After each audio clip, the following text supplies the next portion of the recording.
mirar o que tiene detrás. E o que vamos ver, porque isto ten moito que ver e asombra realmente, porque fijarse que estamos en Betanzos, nunha farmacia, pero non unha farmacia calquera, non. A farmacia na que estamos é a de Couceiro. E esta farmacia está tal cual, e aquí hai elementos dentro desta farmacia, vamos ir andando, vamos ver, facer un pequeno recorrido, agora estaríamos na rebotica ou no laboratorio, na parte de atrás de todo, está tal cual pudo haber estado ou como está desde fai 300 anos, que xa choveu, son 300 anos de historia aquí metido. Como decía, estamos na parte do laboratorio, na parte do almacén da farmacia.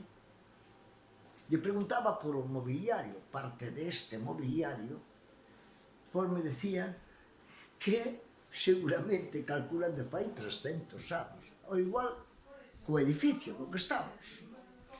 Entonces, bueno, que decir do sitio?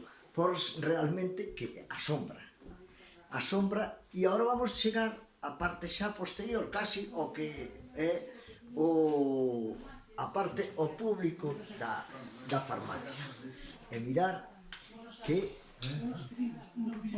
joyas temos aquí. Miramos aí, miramos hacia o outro lado.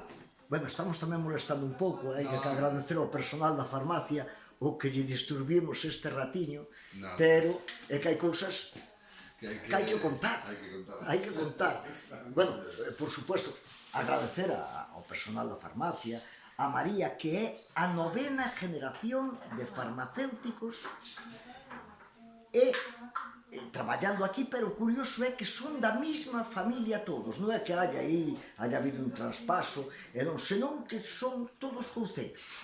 Entonces, decía, 300 anos, casi a isto, este é un sitio casi como a historia de Betanzos, 300 anos, 9 generacións de farmacéuticos, todos da mesma familia.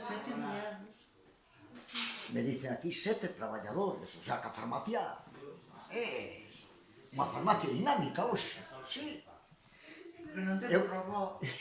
Entonces, eu estaba contando, ahora que moitas farmacias chegas ali e enseas, pos a receta nun sensor e che salen por un tubo as cousas, e digo eu, pois sabes, podes vivir igual que nesas farmacias.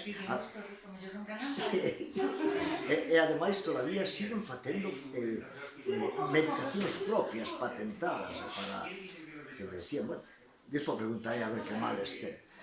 Para o meu, creo que de pequeno, para que me veña o pelo, creo que non me fai falta medicación alguna ainda.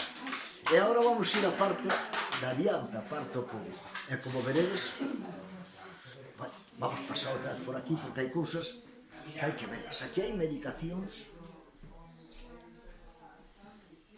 nesta parte que son de algunhas do siglo pasado. E esta é a parte xa na que se atende ao público. Decía, María responsable e o trato desta xente, pois, non sei se que con nos foi especial, pero dá má sensación de que non, que aquí o trato é genial, porque mira a xente que ven á farmacia que sonríe. Normalmente, cando ven á farmacia van preocupado, pero aquí entra con unha sonrisa, esa é señal de que ou confía no farmacéutico ou o trata moi ben. E eu xa vos deixo solamente agradecerlle María e aquela moza dali, 9ª generación. E escutarnos algo, ti, María. E los clientes, Sí, María, sí.